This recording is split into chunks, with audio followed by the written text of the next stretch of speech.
আমরা যারা দীর্ঘদিন যাবৎ বাহিরে আছি তারা কেন বলি যে আপনারা যে কোনো একটা কাজ শিখে তারপর দেশের বাহিরে আসবেন, 5 বছর আগে হোক আর 5 বছর পরে হোক, ওই কাজটা আপনার এমনভাবে সাপোর্ট দিবে যা কখনো কল্পনাও করতে পারবেন না।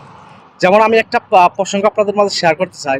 আমার একটা ভাই 2012 সালে আমাকে বলছিল যে একটা লাইসেন্স বার করে রাখ, তো তোর কখনো কাজে লাগবে না। তো আমি আসলে ভাবছি কি, মানে তখন কোম্পানি থেকে ট্রান্সফার নেওয়ার পরে ভাবলাম যে লাইসেন্স দেওয়া কী করবো, রুবা দিনার দিয়ে ডিউটিতে যাবো আর রুবা দিনার দিয়ে ডিউটি থেকে আসবো, তো এখানে লাইসেন্সের ব্যাপারটা কি।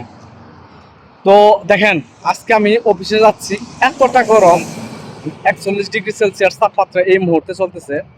তো এই গরম সহ্য করতে পারতেছি না। তো আজকে যদি আমার কাছে ড্রাইভিং লাইসেন্সটা থাকতো, তাহলে কিন্তু আমার এখন যা বেতন পাই তার থেকে কিন্তু 100 টাকা কিন্তু বেতনও বেশি থাকতো।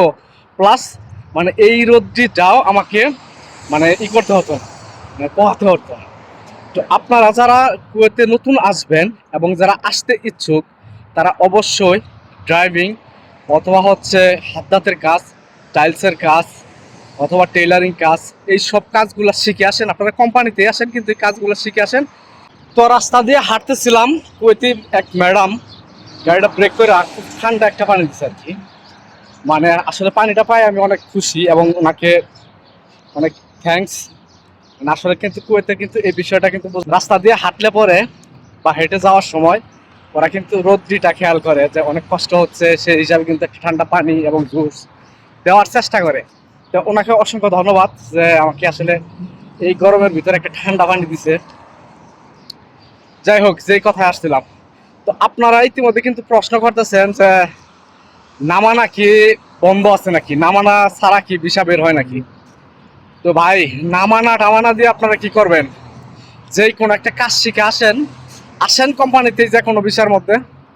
তো যদি এমন একটা চান্স যদি হয়, যখন যদি ভিসা চেঞ্জ করার মানে চান্স হয়, তাহলে কিন্তু আপনারা ওই কাজটাকে কাজে লাগাতে পারবেন।